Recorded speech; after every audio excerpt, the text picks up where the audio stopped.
Welcome back to হজা বানানো। আজকে আমার একটি অন্য রকমের নিবেদন। আজ আমি আমারই লেখা একটি গল্প ছোটদের জন্য আমি আজকে এখানে বলবো। তা গল্পটার নাম হলো উদ্দেশ্য ব্ল্যাক হোল। শুরু করছি।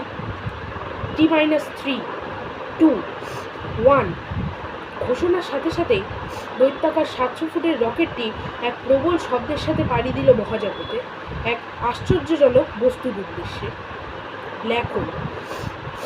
দিনটা ছিল 16 জুন 2068।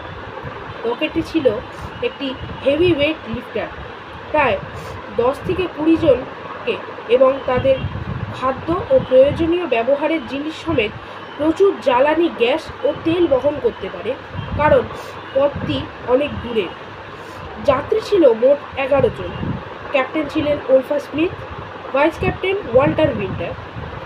প্রায় 10 মিনিটের মধ্যেই চাঁদ অতিক্রম করে রকেটটি। এটি তার দ্রুততার নমুনা। এখন এই ভাষাটি পরের 1 বছরের আমাদের সঙ্গী। জানলা দিয়ে তাকাতে তাকাতে আমিলটা স্টার্ট করল।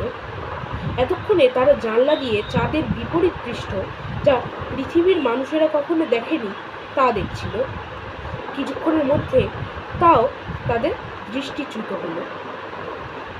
ক্যাপ্টেন ও ভাইস ক্যাপ্টেন বাদে সকলেরই এটা প্রথম মিশন।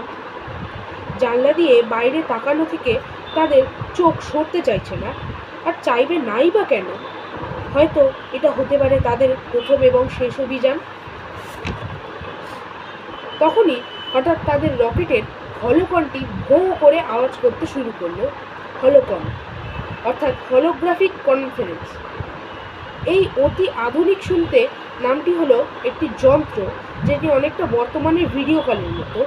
তবে কল ধরলে সামনে আবির্ভাব হবে তোমার সাথে যে কথা বলতে চায় তার ভাসমান ছবি। মনে হবে সে সেখানেই বসে আছে। তবে ছুঁয়ে দেখতে গেলে হাত সেই ছবির এপার থেকে ওপার চলে যাবে। কলটা করেছিলেন ইসরোর হেড সোমনাথ শেট্টি। রকেটটিও সেই সংস্থারই। Is everyone okay up there? Yes sir, we are all fine and intact. শেষ কথায় ক্যাপ্টেনের রসিকতার ছাপ পাওয়া যায়। হো হো হো, the joke was very fine, হেসে উঠলেন সোমনাথ। সামনেই মঙ্গল গ্রহ। বাকি বৈজ্ঞানিকরা কনফারেন্স রুম এর থেকে বেরিয়ে এসে আবার জানলার কাছে এসে দাঁড়ালেন। ক্যাপ্টেন হঠাৎ হো হো করে হেসে উঠলেন। ওয়াল্টার উইন্টার জিজ্ঞেস করলেন, হাসছেন কেন? ক্যাপ্টেন বললেন, একবার মঙ্গল গ্রহের বসতি করার গোড়ার দিকে মার্স ইসরো বেস ক্যাম্পে একটা মিশনে এসেছিলাম। সেবারে একটা অত্যন্ত জোরালো ঝড় হওয়ার পূর্বাভাস পাওয়া গিয়েছিল। তবে পূর্বাভাস না পড়ায় বাইরে কাজ করাকালীন ঝড়ের তীব্র গতিতে উড়ে যায়। সে হাওয়ার দাপট ছিল এমনই শক্তিশালী যে আমি সারা গ্রহটিকে একবার প্রদক্ষিণ করে গিয়ে পড়ি কর্নিকদের ক্যাম্পে, এক প্রজাতির এলিয়েন। তখনই তো মানব জাতির সাথে তাদের আলাপ হয় ও সম্পর্ক গড়ে ওঠে।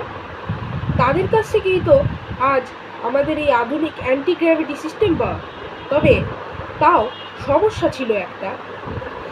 এই এলিয়েনগুলো মার্সের এমন একটা জায়গায় থাকে যে এদের কোথাও যাওয়ার প্রয়োজন হয় না, তাই এদের কাছে কোনো গাড়ি নেই। তবে ভাগ্যক্রমে এদের কাছে রেডিও সিগন্যাল এমিটার ছিল, তাই সেই যাত্রায় বেঁচে গিয়েছিলাম। গল্পটা শেষ হওয়া অবধি তারা অ্যাস্টেরয়েড বেল্ট থেকে বেরিয়ে যাচ্ছে। সামনে সৌরজগতের দৈত্য গ্রহ বৃহস্পতি। সে পৃথিবীর সামনে রক্ষক হিসেবে দাঁড়িয়ে রয়েছে। পৃথিবীর জন্য সে অনেক উল্কা মহাজাগতিক বস্তু আটকে দিয়েছে। এই কথাই ক্যাপ্টেন যাত্রীদের বলছিলেন। তার মধ্যে গোটাখানেক ইউএফও থাকতে পারে, হাসতে হাসতে বললেন ওলফাস। আগামী 2 দিনের মধ্যেই তারা শনি, ইউরেনাস, নেপচুন পার করে ওর্ট ক্লাউডের গণ্ডি পার করে গেল। এবার তাদের রকেটের একটি অংশ খুলে গেল।